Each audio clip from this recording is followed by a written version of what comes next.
The standard narrative is if you try hard in school or at work or whatever it is and suffer now, then one day there will be a kind of financial compensation. So you're suffering now in a way that will bring material reward in the future. The brain's not really designed to make that kind of calculation, right? It's like, well, how certain is the reward in the future? How far into the future? And how bad is the punishment right now? So there's all kinds of affective trade-offs that are hard for anyone, or especially hard for 13-year-olds, right? So what a lot of school comes down to is an adult saying, you need to suffer through 40 minutes per day of factoring trinomials because I said so, and I said it's good for your long-term future, so that one day in your 30s, you can barely afford a mortgage. Right? This is not a compelling argument for most of America's youth. The purpose condition, though, is not about the exchange value of a credential a long time in the future.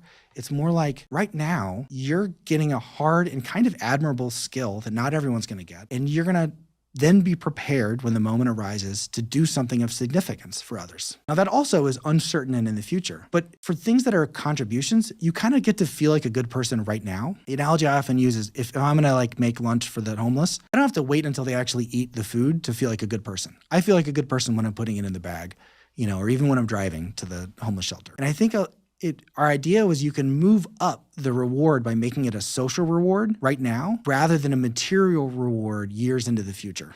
Because then the pursuit itself becomes the reward. Right now, and actually the more frustrating it is right now, the more I'm being a good person because it means it was a hard skill to acquire that'll prepare me to make a difference.